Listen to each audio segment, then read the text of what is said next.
for as long as I've known you, you were at the spearhead of programming languages and sometimes non-programming languages or programming non-languages. I don't know how to call that. You will tell me about that. So can you introduce yourself, explain where you're coming from and what you're doing now? Well, I mean, I sort of fit in a very uncomfortable spot in between industry and academia. Don't really fit well into either, I'd have to say. I started off, with the software company building tools, but this was all the way back in the 80s when you could just build everything, so I built my own database and my own programming languages, and it was, the freedom was amazing. And of course, we don't have that situation anymore, but... What was the name of the company? It was called Intranet, actually. Before there was an internet, intranet was the idea, but it was meant to be a commercial, an internal networking middleware layer, I guess we'd call it now, and a database. I had sort of a early image of an OO, object-oriented database back then. Wow. Unfortunately, this little company called Oracle took over and made it impossible to sell databases. So we had to, long story. But then once I got out of commercial software, I decided I wanted to do research, which is kind of what I'd always wanted to do anyway. And mostly about making programming languages usable, because I really felt that, and I still do, I've always felt this sort of deep mental disgust at the state of software technology. It's just all wrong. We've just done it all wrong, and our values are really fucked up. Right? I just see people just have the completely wrong set of values, and no one gets the importance of simplicity. Everybody is like into performance and puzzle solving, right? Which is fun, but it's very self-indulgent. Our whole field is so self-indulgent about, we're gonna work on fun problems, and performance is a fun problem, and super mathy abstractions are a fun problem. And I guess I just really felt that was dysfunctional, right, for actual in-practice programming. So back at my company, we have a lot of program. Sorry, go ahead. Stop. Okay, so dysfunctional is focusing too much on performance or lofty abstractions. What is the right thing?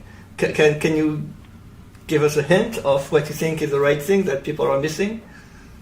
Well, that's a good question, and so I guess I've been struggling to make a positive statement and just say, here is what I think is the right way to do it. And all I've been able to really accomplish is these little kind of thought experiments, sketching out alternative programming language and programming system, right? Seeing the whole thing as an interacting system, sketches. And a lot of it just goes back to, it's a kind of Lisp and small talk, right? To me, those were the high points of programming. And we decided to go another way. And I'm just not okay with that. I've never been willing to say, okay, the Unix way is actually right. I just hate everything about it. And I'd like to get back to it. So what are these positive things that you could tell? So you said that you like Lisp and small talk. What was good about Lisp and small talk? It reminds me of Dick Gabriel's paper on paradigms of programming languages, a paper you probably know. What can you tell me about this, the essence of this right or wrong, and maybe it's a digression. Maybe you have I don't want to interrupt too much your story arc, but let's make a pause on that, if that's fine with you. Sure. So actually, so Dick Gabriel's paper was kind of inspired me to write a paper with a few other people recently about programming systems. We called it Technical Dimensions of Programming Systems, and kind of going back and looking at the entire space of system, seeing programming as a system rather than a syntax, right, and a compiler. And that's what Dick's paper was about, that at some point we shifted from seeing programming systems as a complete system and turned them into these little black boxes. So we did this kind of survey paper and tried to identify what are the factors that are different, and particularly things like Lisp and Smalltalk. What is it that makes them better? Yeah, so I can't regurgitate the various dimensions, but to me the most important thing is that they're unified, right? It's a small world. You know, I mean, Lisp is a big world, but really compared to our modern programming environments, it's a small world, and it is self-contained. Everything talks in one language, one data model, one syntax, you know, one user interface, and you can learn it. A human can hope to learn it, whereas a human can't hope to learn our current programming stack. I mean, we call it a stack, right? Because it's this giant stack. And you know, if you were to print out the documentation, right, for everything in our stack, you know, it would be 1,000 feet high. I mean, it's certainly millions, probably tens of millions of pages, right, if you were to try and print everything out. I mean, just the W3 specs alone, right, are probably 10 million pages. It's just, you know, no human, you know, can hope to do that. And I mean, some of us who are sort of weird mental freaks are freakishly able to absorb immense amounts of complexity like that, and that's what a great programmer has to be, right? And so, but I've always thought that was a great waste, that we've made things so incredibly complicated that, you know, only a tiny percentage of the human race is capable of doing it, and it's great for us. We make big bucks, right? But it's really not good overall, and to me, it's a mistake. That's what really bothers me. You know, we've seen hints of doing things better, and we can do better. I have two remarks. One is that the first time I felt that was when I transitioned from programming my Apple II to a PC. The Apple II was all self-contained. It all felt you had a 200 pages or maybe 300 page manual with everything, including the schematics, the listing of the ROM. It was all self-contained. You understood everything about the Apple II.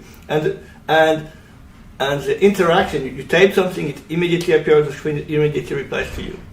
When I went to the PC, already there was like giant books to explain how the PC was. You could not master all these details, and you had so many hoops to go through to just print something on the screen. The printing on the screen took so much longer, and it was much less reactive. And I have felt I had lost something. Even though the PC was on paper, it has 10 times more memory, it's much faster, etc. And yet, you had lost something going from the Apple II to the PC.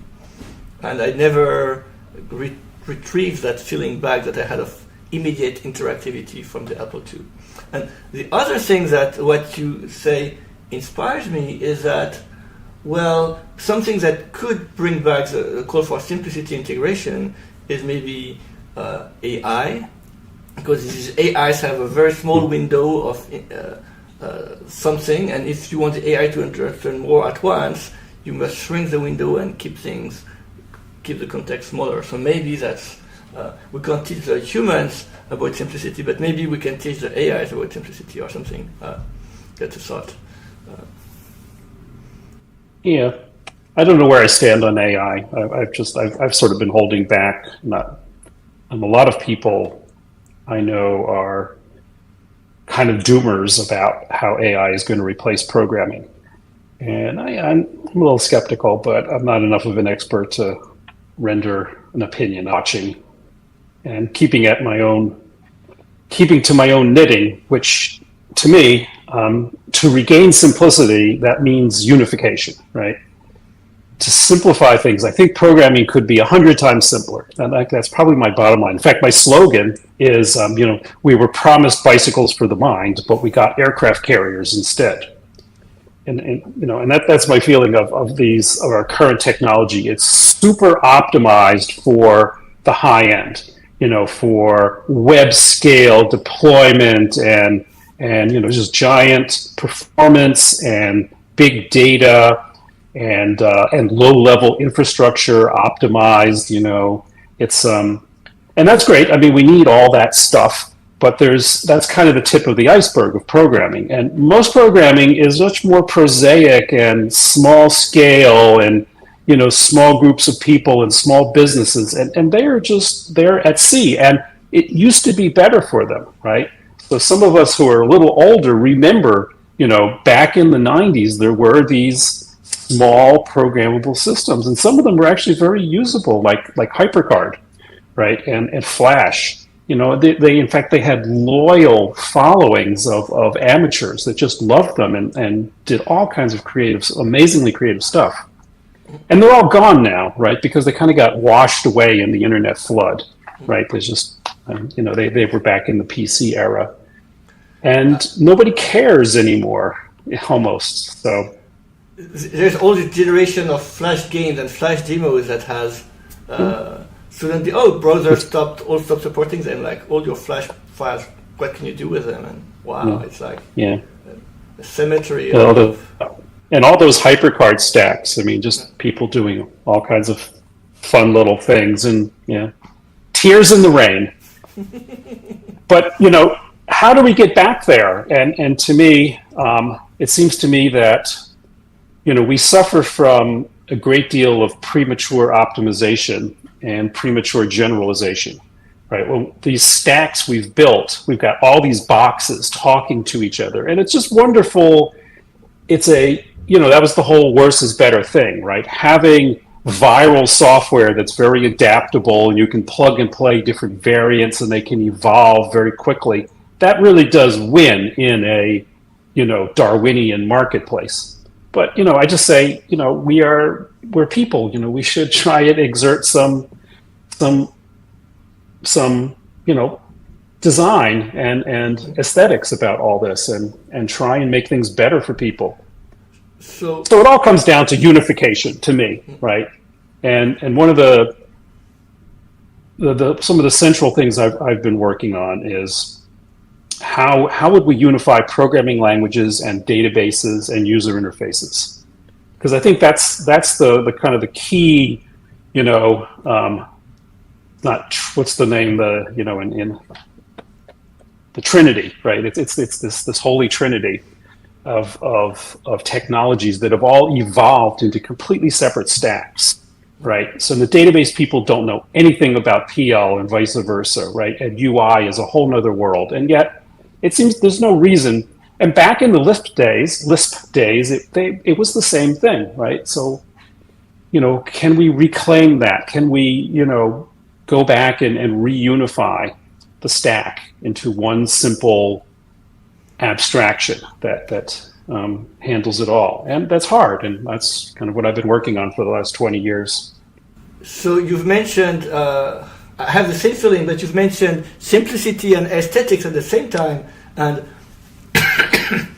happy or unhappy, the two are tied together, and also the two vary a lot with people. I've met a lot of people who share the same overall vision of simplicity, but they all disagree on what exactly is simple because they have slightly different aesthetics, and therefore they don't collaborate with each other because, you're doing it this way, and this way is valid, but that's not the way I'm interested in. So all these people who share a lot of the common vision never collaborate with each other because of this.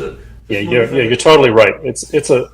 That's why we're not making any progress. I keep coming back. It's actually not a technical problem. It's a social problem that we don't have any institution that is pulling people together to head, in this direction. And just let's just call it simplicity, right? Because I think that's one word we can all agree on. There's others, but simplicity is a good one. There's no institutional energy behind simplicity. Simplicity is not a publishable result. You can't write a paper that says, hey, I've simplified things, right? How do you quantify the fact that you've simplified things, right? The best you can do these days is do a, user study, which are kind of a joke, right? You can't get any kind of a result on, half a dozen undergraduates for any kind of deep ideas. It's all very, very surface level stuff. So, and Steve Jobs, right, famously, right, didn't believe in user studies either, right? He had a corporation, and he built his own institution that believed in simplicity, right? And until we can figure out an institution that will do this, we're just individuals running in circles, right? We have to figure out how to come together. And I've been trying to do this community building thing for a long time. And, because I quickly realized that was the key.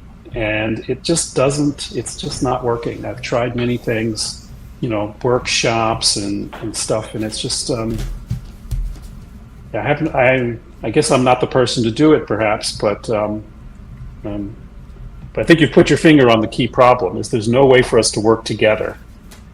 It kind of falls between the cracks of industry and academia. It's not something we can ship anytime soon, right? We need a long horizon in which to develop ideas, and we need to build a marketplace of ideas. This is what academics is supposedly good at, and it is good at it for narrowly defined fields. It's just that simplifying programming just doesn't exist in their universe. And there's a few places where we've tried to inject it, and I keep active in it, but like the Onward conference, I liked a lot, and various workshops. I've been pushing the live programming workshop for years now, but it's I got to admit that I feel overall really disappointed with the lack of traction that these initiatives have gotten.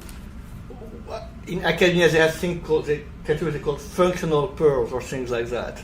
Would any of these simplicity things be publishable this way? Maybe a few, to a point. That's an idea. I mean, the problem with pearls is they have to be small, and if I come out and I say, hey, I've got this unification of a programming language and a database and a version control system, which is actually what I'm doing at the moment, that just doesn't fit in a Perl,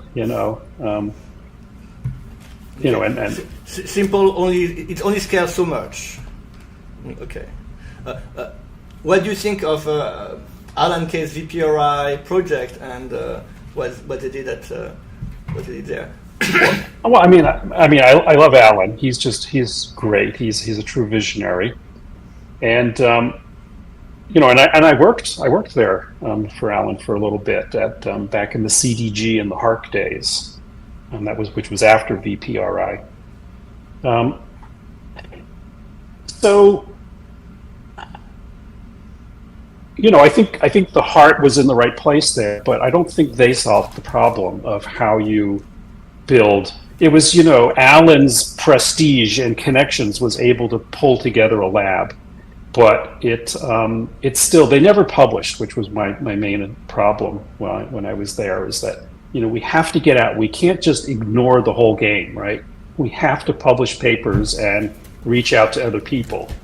And they just weren't really into that because, there's a lot of downsides. The academic publishing has, it has many dysfunctionalities that are well known, but and I've tried trying to like build alternatives, and I have to say, that's not really working. It's I think we need to. Academics is the only place, is the institution that needs to be fixed.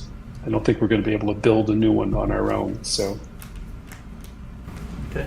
So what do you think of people like the Racket team? They're working within academia, and they don't optimize exactly for simplicity, but they do manage to do things that work together, for instance, and build something large and get lots of people to collaborate. Well, Racket is very impressive. I mean, what they've done over a very long period of time. And I guess they've done some really impressive work. To me, it still feels in a box, right? They're still in the PL box. They haven't pushed outside of that. They haven't really gotten into databases or user interfaces or even just IDE's programming experience kind of aspects of things. So, I mean, they've done great work on the PL side, And of course, it's all, there is typed Racket now, but, the heart of it is untyped. And so they haven't really covered the whole ground, but they've done great work in their field. The Clojure people are another example of a community that has high standards, is highly creative, and done some really good stuff, and has some really good principles, right? I'd say both Racket and Clojure are very principled, and I think that's great. Unlike most of the landscape of software technology, but again, there's still PLs, and to me, we need to break out of the PL box. They're still highly optimized for professional program. Clojure in particular is a professional programmer tool. Racket is for teaching programming theory and principles of programming, but it's still towards teaching professional high-level programmers. And that's a good thing to do, but there's more things that need to be done. We need to build systems that are, the total simplicity is still the metric that I go for, and approachability, the more qualitative sense of not needing to be good at math in order to understand the concepts. We're all really good at math, and so we have a tendency to be very profligate with our abstractions, and we don't realize how costly these abstractions are for other people. So that's a principle that's very lacking in much of our work. And to me, it's a constant struggle to avoid getting fancy. One problem I see here is that unless you have lots of corporate backing, it's all free software developers or things like that, who of course develop for each other and themselves because that's all they can afford to do. I mean, if I only have 2 hours per week or 10 hours per week to work on something, I'm not going to spend lots of time working on people I don't know, who I don't understand, don't have the time to know and understand. I'm going to work for myself, I suppose, and people like me. And so there's that's the general problem of free software. Like free software programmers write software for free software programmers, and people who write software for it's incestuous, right? Open software. Free software, open software works really great for building tools for other professional full-time developers, and it's really spectacularly failed to do anything else, right? They've never been able to build really user-friendly things, and they don't even get, there's it's a programmer subculture, and I have to feel I've got very mixed feelings about open source. I think it's done some really good things, but it also, by cutting out the funding stream, it has eliminated a lot of potential new development. I mean, you used to be able, if you had a great idea, you could go and build a software development tool, right, and try and sell it to people. And now that's very hard to do. It's possible, but it's very hard, and it's just like this black hole that sucks everything into compatibility with the existing base of Unix-inspired software. And I don't know how we escape that. We escape the black hole. So escape where to? Let's forget all these constraints and bad things. Like what? Let's give me the vision of where you want to go, where you want to be, and what does it even mean to integrate a database, a programming language, a version control system? What else did you say? The UI also? Or explain to me what that is. Well, I mean, what I tell you, or what I would ask you, is what comes after Lisp? That's kind of been the question that's been bugging me for forever. Right, Lisp was great. It was a great idea. Okay, what's the next step after that? And it seems to me to be, this wonderful blending of code and data we should just take further. And databases are this giant, glaring contradiction. Why is it that just because we want our data to not go away when we turn the computer off, is it that it has to be a completely different tech stack? completely different, right? Not only is the implementation different, but the theory is different, right? It's a totally different data model. Everything about it is different. And then we expend all this complexity on wiring up the PL to the database, right? Why can't we just say, okay, here's a data model that is both, right? Two great tastes in one. And so that's been bugging me for a long time. That, to me, that's like maybe my entry point. Okay. And I think this probably chimes with you because I hear you talking about orthogonal persistence a lot, so I think you get it. And plug. I look back. I have a blog, Human Computing, nghm.github.io, and indeed, simplicity is the first chapter, and persistence is chapter like 2 to 4, or something like that. Okay, so I'm preaching to the choir. Yes. But so, what is the problem? Why is it so hard for us to do that? And it's taken me a while to come around to realize that it's schema change, right? That the reason that a database, it's really nice to have your data in the database, is that you can edit your code, right, without losing all your data, right? And the problem is that when you edit your code, you lose all the data that was in memory, right? Every program starts from scratch, right? A whole new universe of data, right? Which is not workable. It's not the real world. So, and you have to be able to edit. So how could we get to edit your code without losing your data, right? And to me, that's, some people call this live programming, but it seems to me the central problem is schema change. You have to be able to change your code and have the data adapt, right? And nobody has worked on this practically. So it's almost a complete barren field that the entire database world has completely thrown it over the wall, right? SQL doesn't talk about this, and they don't talk about it, right? So if you want to make a change to your data model in the database world, they say, sure, just write a SQL program to do whatever changes you want to. That's not very helpful.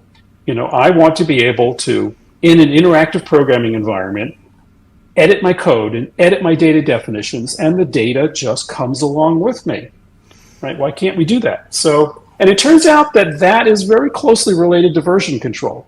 In fact, it is version control just on data rather than source text files. And this is another fundamental issue, right? Structure editing, code should not be text; it should be structures. And I don't need to go down there because I've been down that rat hole a long, long time, and a lot of people get stuck in that rat hole. So I'm just trying to back off of that and say let's not talk about structure editing for a little bit, and let's talk about things like schema change and structured version control. So I have some actually. I'm one of the few people who have some experience on it. Back with the IT software, one of the things I did was work on schema change for our database, and unhappily they scrapped my code and replaced my code with 3 full-time Oracle engineers who failed to deliver working schema upgrades every time. But that's. But also one thing where I work on schema change was there was this program called ASDF, which is a build system for Common Lisp. And in the beginning, I realized my first foray in ASDF was fixing bugs, and then I realized bugs cannot be upstream because there is a chicken and egg disincentive problem where no one wants your update because everyone has a different version, and therefore they will not be able to use your bug fixes in their code because everyone would have to upgrade, and we don't need to upgrade ASDF because no one depends on bug fixes to ASDF. No one. So the incentive was wrong, and the way to break this loop was to make ASDF able to upgrade itself. Therefore, if you have the wrong version of ASDF that doesn't have the bug fix, well, you install on top of it the correct one, and it just works. With the problem being that right now, if you try to install a new one on top of the old one, there's all these conflicts, and it just fails. So one of the first things I did with ASDF was teaching it about upgrading itself. And then, as part of that, I try to teach it about, hey, Lisp has these things like update instance for redefine class, that update instance for change class and things like that. So, you can actually upgrade not just the code, but the data that goes with the code. Let's use it. And I spent lots of time using it until I realized that if I'm the only one to use it, actually it doesn't work, because sure, your code upgrades itself and upgrades its data, but every other code fails. And therefore, since no one else went through the effort of making that thing, that upgrade work, all the support I wrote was in vain. And in the end, my solution was just don't try to work with people who are not cooperating. Just clean the stack at the beginning, upgrade just your code, drop all the state from ASDF and start with a fresh ASDF. All the extensions will see the latest ASDF. You don't have to require them to upgrade in the middle of the thing and still work.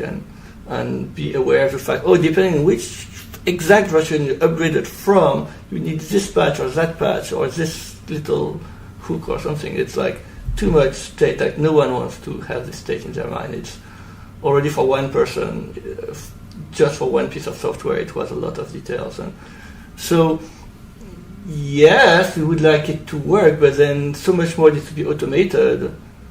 Or you need to automate everything that can be automated and have just, this choice, does it need to go left or right? But even that is a tall order, and we don't have the automation to do that. So, and yes, I want a system like you described where it does a schema upgrade, but is it even possible? And if it is, it probably requires a change in how people approach software. So you need to change not just your software, but the way other people use software. And that's the hardest thing. Changing how you write software is the easiest thing. Changing how other people write software, that's the hardest thing. How do you make your thing contagious? Yes. Contagious. Yes. Well, viral. I don't know the answer. Yeah, I don't know the answer to that. The most I can say is that I simply want to build a vision of the way things could be. I want to just demonstrate it and establish some theory, right? Some principles and some theory that where the world that is a better world. It's just a glimpse of a better world, and I have a well-defined data model and a theory. I mean, what I'm working on is actually a theory of version control, right? And it's an algebraic version control, I'm calling it. So you've got this data model, you got these operations on it, and there's a way of seeing version control. Go ahead, sir. Version control for data, not just for text files. For data, right? In terms of actual operations on data, on abstract data types, right? And it's based on recording the history of the operations you've performed on these data types, right? I mean, it's the obvious way you would go about solving this problem from a mathematical point of view. So I'm just trying to figure it out, right? And then if I can get the code to be data structures, Lisp again, right?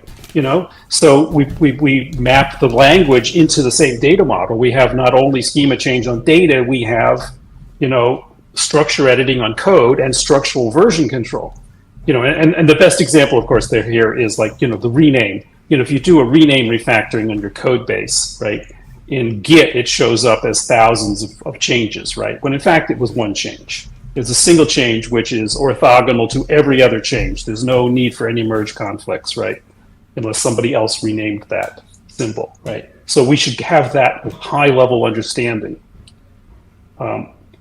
And the world that builds is very different. I don't know how the concept of an executable fits there. It really, to me, everything is source code.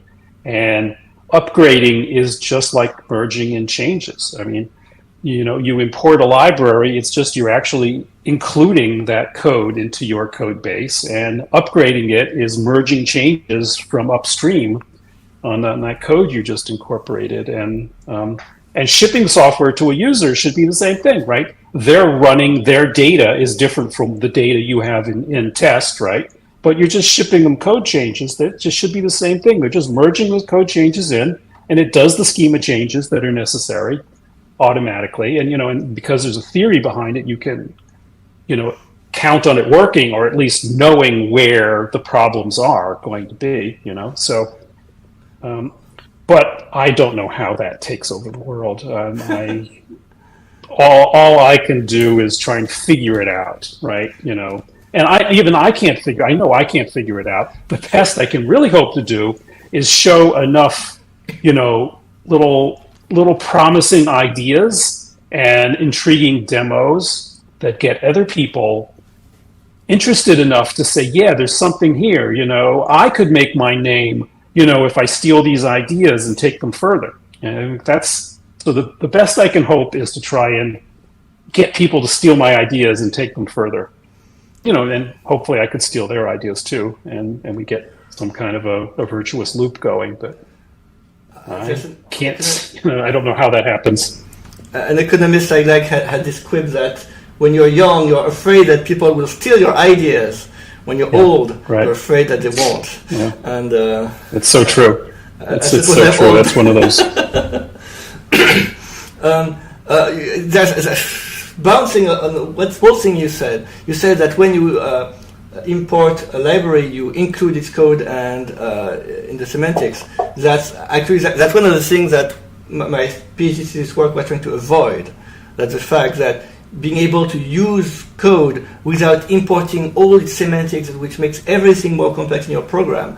And in some things, that's why I'm a fan of meta-object protocols, etc., where you can say, yeah, no, the meta-objects import and include a different version of this library, but not your program. So your program stays simple and does not have to import all this code and its semantics that make it complex, because so maybe the overall assembly is complex, but you can factor your code in such way that my say drawing program is unchanged when I import new network protocols, new compression protocols, new UI and file selectors and whatever. It's just the same drawing program, and I can keep it separate. And yes. To me, that's an essential thing, to keep programs simple, to combine programs without complecting their semantics together. Right. Well, clearly we need strong modularity, right? We need to have real modules with real interfaces that we can rely on. And it's just, to me, that module, I don't see the need to having the module not have its source is an optimization, right? For certain reasons, for security or performance, but that's just an optimization. And the real reality is that you've just copied and pasted that code into your system, right? It's functionally identical to doing that. So I want to just admit the reality that that's what importing a library is. And this whole idea of hiding the source or shrinking it down to a smaller package, that's just a compiler optimization. We can deal with that. So what does come after Lisp? What do you think comes after Lisp? That's a good question. Indeed, after, I think something come from what was before Lisp, because Lisp in the state it is fruit of many mixes and compromises of people doing things together, and a lot of things that people were doing before Lisp was standardized, or things that became impossible with a standardized Lisp, because we're leaving away all these aspects that people don't agree on, and Lisp became this intersection of the parts that people did agree on, and that makes the things that didn't agree on impossible, such as persistence and code change, etc. Yes, I remember the question I had about code change. The fact that, to rewind the conversation, sometimes the history that you want is not the history that you got in practice, and the history that you want applied into the program in production is not the history that had I added that and did it, etc. And these are the official changes that work versus where the changes are part of the semantics. There are definitely parts that you want to erase. You want to remember that they were there in your source control, but you want to erase them from the official history. So you need also to have a theory of the rebases and not just a history of the. You need to keep both the official and the unofficial history. Yes, yeah. Well, in fact, so the theory I'm trying to build up here, could be called as sort of an algebra of timelines. It just lets you calculate timelines, alternate timelines that did things in different orders and did different subsets of things, and you can just compute these. So, and it's just all timelines of series of edits that were performed. And it shouldn't actually, I mean, Git is very problematic to me. But one of the things it does is it locks down the actual occurred history of, when you made these commits. And it's really hard to cherry pick and rearrange things, right? And it shouldn't be that hard. But that means that in your and my future, there will be bug fixes that change nothing about the code and just changes the timeline. Oh, yes, that's the code I want, but with the wrong timeline. I need to fix the timeline. So to me, timelines are, my model of version control, timelines are append only. And it's reality. I mean, a timeline should be recording an actual thing that happened in actual reality. And the idea of editing your timeline is just sort of like, okay, well, now we have a timeline of timelines. You're gonna lose track really quickly, right? So my idea is that every change is an append, right? So, but that's doable. I can take a timeline, I could look at an edit in it, and I can say, I want to imagine the hypothetical timeline that happened as if that edit never happened. I want to undo that edit, but still do everything else after it, which means I need to calculate a delta to apply to the end of the timeline, which compensates properly, to match that hypothetical timeline. But everything has to be as, okay, I just did an undo operation and this happened now, right? It's not me editing the history, right? You can't edit the past. So everything is append only, and it's transporting changes, packages of changes between these timelines. So if you're working on a version of the software and you're importing a library, you're importing changes from it, the changes you import when you upgrade the library go to the end of your timeline, right? So, and I guess they could be mapped. There's got to be some way to map them back to the originals and visualize that. But anyway, that's what I'm working with because it just seems like the only simple, sane thing to do. I mean, Git is not sane, right? I hate Git, personally. I mean, it's just so unnecessarily complicated, and it's kind of to me, it's like a big fuck you to everybody who's not, a hardcore programmer. It basically says you are expected to become an expert on the internals of this thing in order to even understand how to use it. And we'll give you this incredibly complicated set of commands, which are just, completely irregular and just like, it's just typical hacker lack of design sense, right? That there's no thought to building a simple conceptual model and simple set of commands and, and not being able to shoot yourself in the foot constantly. So to me, Git is like the perfect example of the bad values of software development. The fact that we've embraced Git, and it's just such an avatar for bad design. Is there a less bad designed system? Do you like mercurial or monotone or something like that, or what do you like, or darks or what have you? Well, yeah. So those, darks and Pijul are an attempt to, add some more theory principles that are more powerful. So I think those are a step in the right direction. I mean, to be fair, I think Git, anything that's like Git is stuck with living with the Unix software development environment. And they're starting with, okay, development happens on a command line with a current working directory, right? You've got a working directory you're sitting in, and everything is happening in this. And the way tools work is they read something in that directory and then piss out some files elsewhere in that directory, right? And you've worked on ASDF, right? So you know how insane this is as a model of development. But anything like Git is stuck with, that's the way it works. And and when you change branches, you actually literally wipe out your working directory. I mean, what the fuck? Why? That's crazy, right? Right? Every branch should be a separate directory, obviously, right? And you should just CD into whatever branch you want to be in, right? Why is it that you have this mutable, ephemeral thing called the working directory that everyone's writing into and reading out of, right? I don't, but they're stuck that because there's so much tradition and just, muscle memory even, right, about how you develop in Unix. So, Git and all these things are stuck with that. I'm not stuck with that. So I can freely just have a much simpler model. Yes. Actually, ASDF itself never uses the current working directory.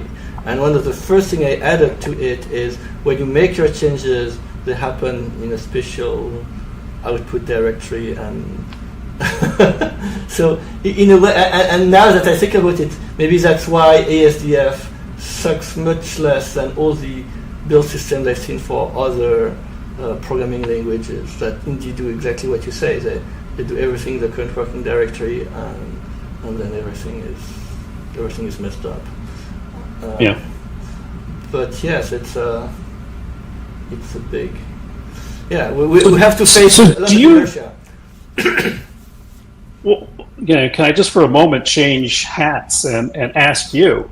Oh. So, we were talking a lot about, how we come together and work together to improve things in software and programming. Do you have any ideas, like what institutions, groups, what can we do to make things better? I have too many ideas, but so far none was the right one. I wanted to make money in crypto to be able to fund things, and I suppose I'm one of the few who failed to make any money in crypto because I didn't try to do the things that make money in crypto, which is apparently speculation, and that's the thing I wasn't interested in. In a more technical point of view, yes, I think that people like you and I should get together and raise awareness. That's why I'm doing these interviews. Like I want, all these people that I love, and I think they should be heard more. Let's get the message across. And yes, the way I mentioned Racket is not just because technically they do great things, and they do, even as you and I agree, sometimes box in a certain universe, but because they managed to. The part of Racket that interests me is that they did manage to get something running in a community built, even if this community falls short of your and my goals, probably not their goal, hopefully not. Either by emulating them, embracing them, or whatever, we might be able to understand what works. On the other hand, they got a head start because Matthias has been there for 30 years and more. What Racket will become after him is sad reality. I don't know. I don't want to think about. But okay, how can we build communities like that? I think people like you and I should maybe collaborate more and try to find. Okay, can we agree at least to work on a system together? It doesn't have to be the same aspect or something, but can we do that? There are lots of other people, Manuel Simoni, Thomas Petruszek, whom you collaborated with, and lots of other very interesting people that I know currently on Twitter or follow on Twitter. How can these people work together or not? And if we cannot, well, how can we ask the rest of the world to work our way if we are unable to work together? As for funding, right now I have no venue of funding. I mean, there are a few philanthropists here and there, but their budgets are very limited. So, funding is not as much of a problem as it used to be. There's actually a lot of money looking for high impact, high risk, high impact things. Okay. If you could put together a proposal that, credibly says, here's this moonshot thing I want to do, there's certainly seed level funding available for that stuff. It's the things have changed. It's kind of since the pandemic that I've seen a lot more people interested in progress in general. But the thing is, we don't have that credible proposal to make, and we don't have anything more than just a bunch of crazy individuals, right, with crazy visions, right? And you need more than just being crazy visionary. And how do we come together? I mean, one thing I just recently tried is I just had a paper at the live workshop at Splash, and I got together with Thomas Petracek and Thijs Storm. It's just a challenge problem. It's the schema change problem, and we're just saying, hey, schema change is this sort of unexplored, insufficiently explored problem. And it's a key to a number of things like live programming, and also some of this local first software movement. They need to deal with schema change too. So we're saying, let's just isolate a set of challenge problems and then ask for people to come together with their own different solutions. So we don't have to agree on share the code, right? We don't have to agree on what the approach is, but we can agree on a problem that we're trying to solve. And we come together and we, compete with different solutions. Let's stay together after the interview is over. I feel like we have lots of things to discuss. Yeah. But, okay, actually, because the interview is over, we have like maybe 5 minutes remaining in the interview as such. What question did I fail to ask you? And yes. And second question, who do you want next on the show? Well, that's a good question. Well,